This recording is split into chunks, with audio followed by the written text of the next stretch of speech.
Hello students, welcome back. तो हम लोग क्या कर रहे हैं? हम लोग कर रहे हैं क्लास 9th का chemistry chapter number 3 atoms and molecules.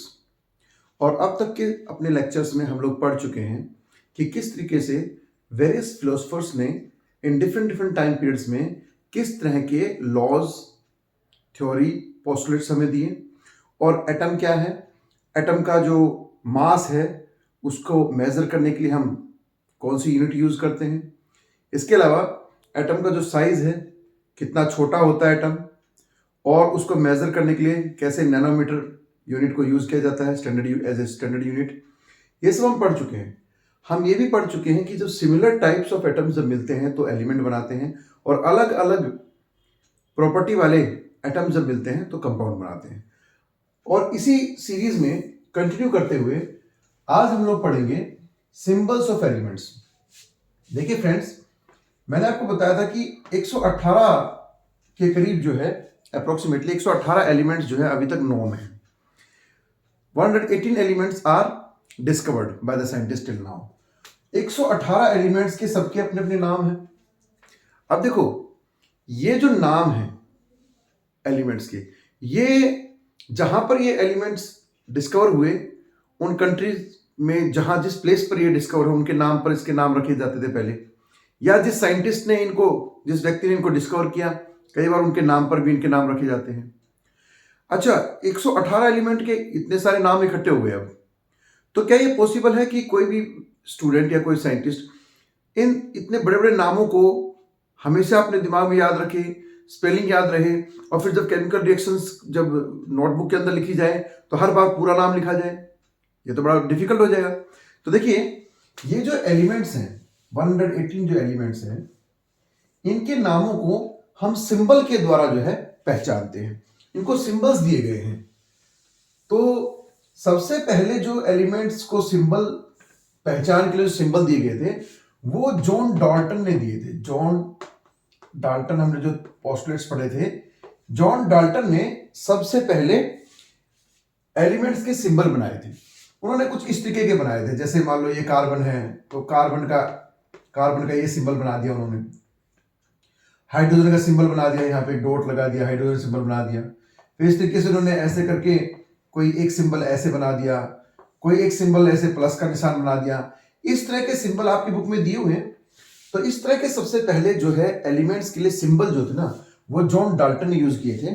लेकिन ये सिंबल ज्यादा जो है अप्रोप्रिएट नहीं है, क्योंकि इनको भी तो याद करना पड़ेगा कि ये वाला सिंबल किसका है, ये वाला सिंबल किसका है, तो थोड़ा डिफिकल्टी होती थी इसमें भी।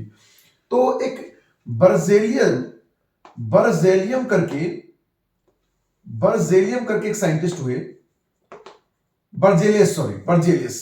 तो एक बर्जेलियस जो साइंटिस्ट थे, इन्होंने एडवाइस किया कि हमें एलिमेंट्स के जो नाम है ना, उनके सिंबल, उन्हीं के नाम में से कुछ लेटर्स लेकर के हमें जो है सिंबल बनाने चाहिए, जो कि आसान भी होगा फिर याद करने के लिए। तो फिर क्या किया गया, बर्जेलियस का ये जो कंसेप्ट था, ये सबकी समझ में आया। और फिर आज हम जो सिंबल्स देखते हैं एलिमेंट्स के, वो ये सबसे पहले बर्जेलियस ने ही सजेस्ट किए थे। आज हमारे वर्ल्ड लेवल पर आईयूपीएसी जो है, इंटरनेशनल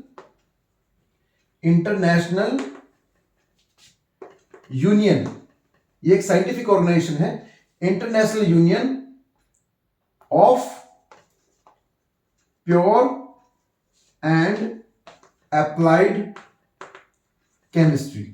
तो ये जो ऑर्गेनाइजेशन है, अब जो एलिमेंट्स की नेमिंग करना, उनको सिंबल देना, ये सारे काम आईयूपीएसी करती है। तो आईयूपीएसी ने भी जो है इसी चीज को रिकमेंड किया, इसी चीज को रिकॉग्नाइज किया कि एलिमेंट्स के जो नाम है वो उनके लेटर्स को यूज करके, फर्स्ट लेटर और सेकंड लेटर, या तो फर्स्ट लेटर या पहला एक लेटर, या फिर पहला और दूसरा दो लेटर्स से मिला करके हम लोग जो है क्या कर सकते हैं, हम इनके सिंबल बना सकते हैं। जैसे सोडियम का सिंबल होता है के, सोडियम का सिंबल होता है Na। पोटेशियम का सिंबल होता है के। सिल्वर का सिंबल जैसे हो गया Ag। कॉपर का सिंबल हो गया Cu। हाइड्रोजन सिंबल हो गया H। क्लोरीन का सिंबल हो गया Cl। ऑक्सीजन सिंबल हो गया O। गोल्ड तो गोल्ड का सिंबल क्या हो गया, AU, ठीक है। एल्यूमिनियम, एल्यूमिनियम, एल्यूमिनियम का सिंबल क्या हो गया, AL। कार्बन, कार्बन का सिंबल क्या हो गया, C, ठीक है। जेनॉन, जेनॉन गैस है, इसका सिंबल क्या होगा, XE, ठीक है।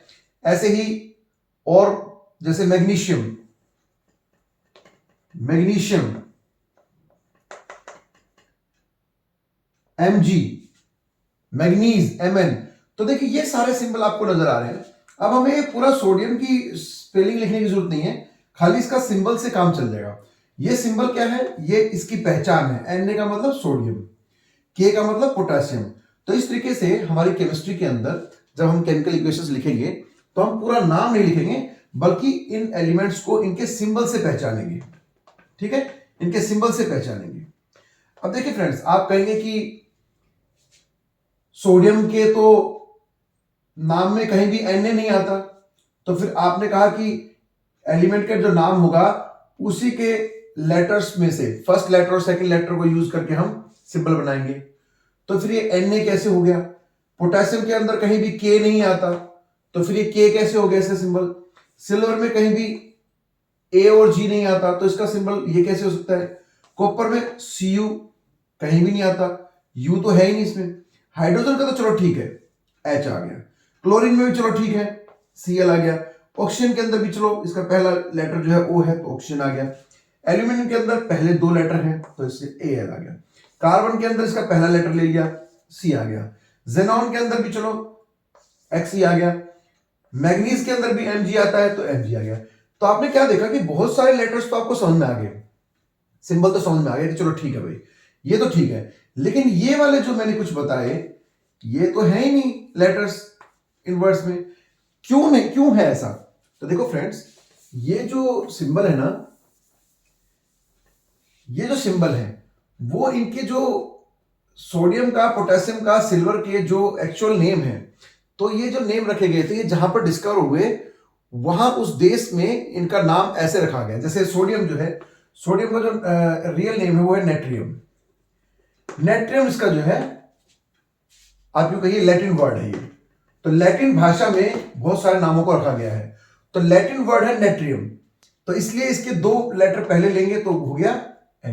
लेकिन हम इंग्लिश में इसको सोडियम के नाम से जानते हैं, जबकि इसका जो वैसे लैटिन नेम जो है वो नेट्रियम है, इसलिए इसका सिंबल बना दिया गया था Na। तो इसलिए इसका सिंबल क्या रह गया, Na। इसी तरह पोटेशियम जो है ना, उसका एक्चुअल जो नेम रखा गया था वो रखा गया था कैलियम, तो कैलियम से K ले लिया गया। इस तरह से पोटेशियम का सिंबल क्या हो गया, K। इसी तरह अब सिल्वर है अर्जेनियम, अर्जेनियम इसका रियल नेम था, रखा गया था, जिससे कि इसका सिंबल क्या बन गया, Ag, ठीक है। ऐसे कॉपर का क्यूप्रस, CuPrus, क्यूप्रस इसका एक्चुअल नेम रखा गया था। तो अब हम इसको कॉपर के नाम से जानते हैं, लेकिन चूंकि क्यूप्रस इसका नाम रखा गया था लैटिन भाषा में, सो Cu इसका सिंबल हो गया। इस तरीके से फ्रेंड्स, जो एलिमेंट्स है ना, हम उनको उनके सिंबल से पहचानते हैं। अब ये सिंबल इनका या तो पहला जो फर्स्ट लेटर होता है, या तो फर्स्ट लेटर होगा इनका सिंबल, या फिर दो लेटर्स।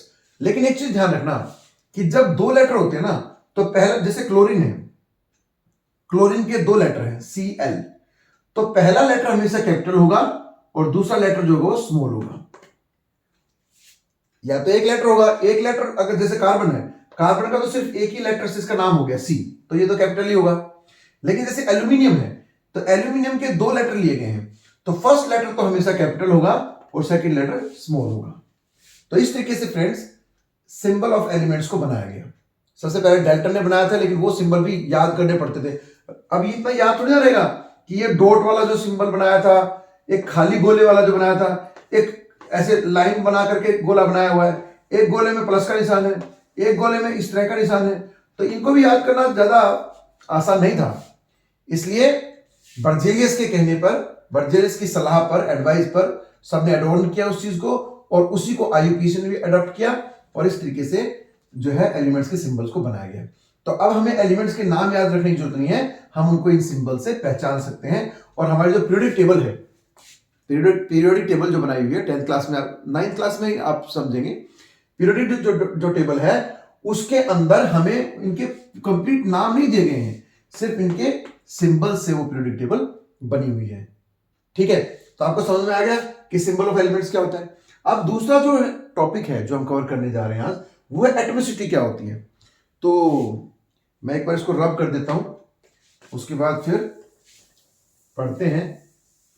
आपको समझ में आ गया होगा कि सिंबल्स किसी भी एलिमेंट के कैसे बनाए जाते हैं, कैसे इसकी शुरुआत हुई, और क्यों कुछ एलिमेंट्स के जो सिंबल हैं वो उनके नाम से बिल्कुल भिन्न है। ये आपको पता चल गया, क्योंकि उनके जो असली नाम थे या जो पहले जो नाम उनके रखे गए थे लैटिन भाषा में, वो चूंकि अलग थे, इसलिए उनके सिंबल भी उनके नाम से बिल्कुल भिन्न है। ये आपने जान लिया। चलिए अब हम जानते हैं कि एटॉमिसिटी क्या होती है। देखिए, हमने ये जान लिया था कि जो एटम्स होते हैं ना, वो मॉलिक्यूल्स बनाते हैं। एटम्स, अगर सिमिलर प्रॉपर्टी वाले एटम जुड़ते हैं तो वो क्या बनाएंगे, वो बनाएंगे molecule of element, molecules of element बनाएंगे। और अगर अलग अलग प्रॉपर्टी के एटम जुड़ते हैं तो वो क्या बनाएंगे, वो बनाएंगे मॉलिक्यूल्स ऑफ कंपाउंड। ये हमने जान लिया था। अब इसमें से मैं सिर्फ इसको अभी डिस्कस करने वाला हूं इस लेक्चर में। देखिए, एलिमेंट का जो मॉलिक्यूल होता है ना, क्या होता है बेटा, कुछ एलिमेंट्स इतने ज्यादा रिएक्टिव होते हैं कि वो सिंगल एटम जो होता है ना, जैसे मान लो मैं यहां पे लिख देता हूं हाइड्रोजन। हाइड्रोजन का एक एटम है, हाइड्रोजन इतनी ज्यादा एफिनिटी, इतनी ज्यादा उसके अंदर अट्रैक्शन इतना ज्यादा है, मतलब चार्ज पार्टिकल है, वो अकेला एग्जिस्ट नहीं कर पाता। तो वो क्या करता है, अपने ही दूसरे एक एटम के साथ बॉन्डिंग करके फ्री स्टेट में एग्जिस्ट करने के लिए, वो अकेला नहीं रह सकता, तो इसलिए वो क्या करता है, दूसरे H एटम के साथ में, यानी कि वो मोलिकुलर फॉर्म में रहता है, H2 के फॉर्म में पाया जाता है। खाली H जो है वो अकेला एग्जिस्ट नहीं कर सकता, वो बहुत ज्यादा रिएक्टिव होता है। तो वो क्या करता है, H के साथ में अपने दूसरे H एटम के साथ में, जैसे कि सिमिलर एटम हो गया ना H प्लस H, तो ये क्या करेंगे, ये ऐसे अपने दूसरे सिमिलर प्रॉपर्टी वाले एटम के साथ में मिल करके मॉलिक्यूलर फॉर्म में दो एटम एक साथ पाए जाते हैं। यानी हाइड्रोजन का अकेला एटम नहीं मिलता, हाइड्रोजन जो है हमेशा मॉलिक्यूलर फॉर्म में पाया जाएगा आपको। हाइड्रोजन का एटम जो है नेचर में फ्री स्टेट में अकेला नहीं मिलेगा, वो हमेशा दो के ग्रुप में मिलेगा, H2। इसी तरीके से ऑक्सीजन का भी है। देखिए, जो ऑक्सीजन गैस है ना, इसका भी जो एटम होता है ना, वो सिंगल नहीं मिलता कभी, फ्री नेचर में कोई फ्री नहीं रहता वो, क्योंकि इसके अंदर ज्यादा एफिनिटी है। तो ये भी क्या है, ये भी दो के ग्रुप में मिलेगा, हमेशा O2 की स्टेज में मिलेगा। ऐसे बहुत सारे ऐसे एलिमेंट है, जैसे फोस्फोरस है। फोस्फोरस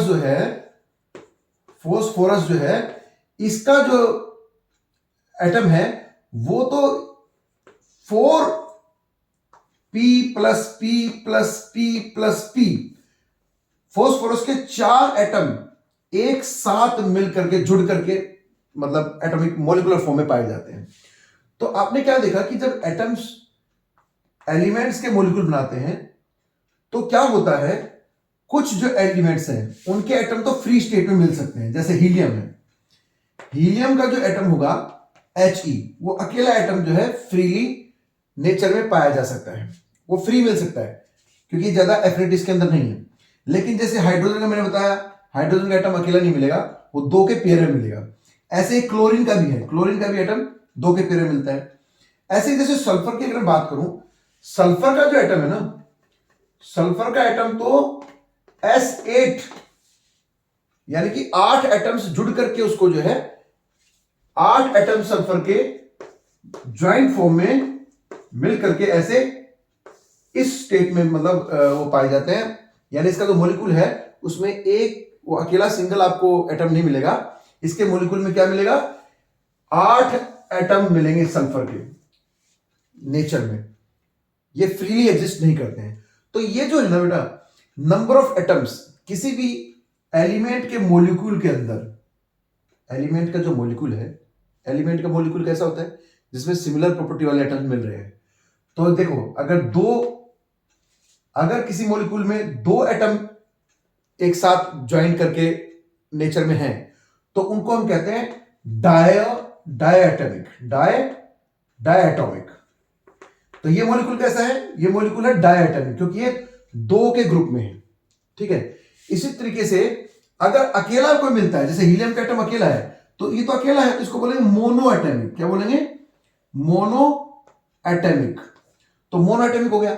जो 3 के में है वो टेट्राटॉमिक हो गया, और 3 से ज्यादा फिर वो क्वाड्रा, पेंटा, ऐसे। लेकिन हम उनको फिर बोल सकते हैं, जैसे मैंने ये S8 का आपको एग्जांपल दिया, इनको हम बोल सकते हैं poly atomic. Poly atomic molecule. तो ये कैसा मॉलिक्यूल है? अब देखो यहां पर चूंकि जो ये मॉलिक्यूल्स हैं एलिमेंट्स के, ये सिमिलर प्रॉपर्टी वाले हैं ना भाई, सिमिलर प्रॉपर्टी वाले हैं, लेकिन फिर भी ज्वाइंट फॉर्म में पाए जाते हैं। अब ज्वाइंट फॉर्म में अगर दो का कॉम्बिनेशन हो रखा है, 2 के ग्रुप में है, तो क्या होगा? डायटोमिक। अगर 3 है टेट्राटोमिक, अगर उससे ज्यादा है पॉलीएटॉमिक। तो इस तरीके से जो ये number of atoms in the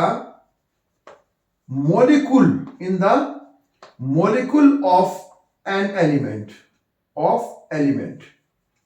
तो एलिमेंट जो है, कोई भी एलिमेंट, उसके मॉलिक्यूल के अंदर कितना नंबर ऑफ एटम्स है, वो कहलाती है उसकी, दैट इज कॉल्ड एटमिसिटी। तो जैसे हाइड्रोजन की एटमिसिटी क्या है कि ये डाई एटमिक है, इसकी एटमिसिटी क्या है? ये सब डाई एटमिक है। ठीक है, सल्फर की क्या है एटमिसिटी? ये पॉली एटमिक है, यानी कि बहुत सारे एटम्स के ग्रुप में पाया जाता है। इसी तरीके से अगर हीलियम की कोई पूछे तो हीलियम कैसा है, क्या है इसकी एटमिसिटी? तो ये मोनो है, मोनोएटमिक, यानी कि ये अकेला भी फ्रीली नेचर में मिल सकता है। तो फ्रेंड्स, आपको क्या समझ में आया कि जो ज्यादा एफिनिटी वाले एटम्स होते हैं एलिमेंट्स के, सिमिलर प्रॉपर्टी वाले, कई बार अगर उनके अंदर एफिनिटी कम है तो वो फ्रीली स्टेट में पाए जा सकते हैं, उनको कहेंगे मोनोएटॉमिक। लेकिन कुछ ज्यादा रिएक्टिव होने के कारण वो फ्री नहीं मिलते हैं, वो अपने ग्रुप में मिलते हैं। ठीक है, तो वो जो अपने ग्रुप में मिलते हैं, तो 2 के ग्रुप में है या 3 के ग्रुप में है, 4 के ग्रुप में है, 8 के ग्रुप में है, उसके हिसाब से उनकी एटमिसिटी हम लोग जो डिसाइड करते हैं। तो ये होती है एटमिसिटी। क्या होती है atomicity? Number of atoms in the molecule of an element. एक एलिमेंट नेचर में उसका जो बिल्कुल स्मॉलेस्ट जो उसका पार्टिकल है, स्मॉलेस्ट जो उसका मॉलिक्यूल है, वो कितने के ग्रुप में है, दैट इज कॉल्ड एटमिसिटी। तो आज हमने क्या क्लियर किया? आज हमने क्या पढ़ा? आज हमने पहले देखा कि सिंबल ऑफ एलिमेंट्स क्या है, और कैसे कुछ एलिमेंट्स के सिंबल उनके नाम से बिल्कुल भिन्न है, और कैसे उनके नाम रखे जाते हैं। फर्स्ट लेटर यूज होता है या फर्स्ट और सेकंड लेटर यूज होता है। फर्स्ट लेटर हमेशा कैपिटल होता है, सेकंड स्मॉल होता है। इसके अलावा हमने देखा कि जो एलिमेंट्स के मॉलिक्यूल होते हैं वो जरूरी नहीं है कि सिंगल स्टेट में पाए जाएं, वो डबल के ग्रुप में या 3 के ग्रुप में, 4 के ग्रुप में, 8 तक के ग्रुप में वो पाए जा सकते हैं। तो उसको हम कहते हैं एटमिसिटी। हमने ये चीजें क्लियर की। अब हम आगे बढ़ेंगे, और आगे बढ़ते हुए अब इसके बाद हम लोग पढ़ेंगे कि भाई किस तरीके से कंपाउंड्स फॉर्म होते हैं, कंपाउंड्स कैसे फॉर्म होते हैं, और केमिकल फॉर्मूला हम कैसे लिखते हैं। देखो थोड़ा सा मैं यहां पे बता दूं आपको, केमिकल फॉर्मूला जैसे हम लोग अगले टॉपिक में हम क्या पढ़ेंगे, हमने बहुत सारे ऐसे फॉर्मूले देखे होंगे, H2SO4, H2O, ठीक है, MnO3, HNO3, HNO3, ठीक है, ऐसे Al2O3, ऐसे करके आपके बहुत सारे फॉर्मूले कहीं ना कहीं जरूर पढ़े होंगे, और अब तो आपकी बुक में ऐसे फॉर्मूले बहुत आपको देखने को मिल रहे होंगे। तो हम देखेंगे कि ये जो इनको बोलते हैं केमिकल फॉर्मूला। तो कंपाउंड के जो केमिकल फॉर्मूला है, ये तो थे सिंबल, एलिमेंट के क्या होते हैं? सिंबल। लेकिन कंपाउंड क्या होते हैं? फॉर्मूला। तो ये जो फॉर्मूला है कंपाउंड्स के, ये कैसे मतलब बनाए जाते हैं, कैसे बनते हैं ये, तो ये हम पढ़ेंगे अपनी नेक्स्ट वीडियो में। आज के लिए मुझे लगता है कि I hope that you understood what I wanted to tell you. Thank you so much. और बाकी अगर आपको कुछ नहीं समझ में आता है, you can ask me in the comment box, and you please comment me on my video, share it and subscribe it. Thank you so much.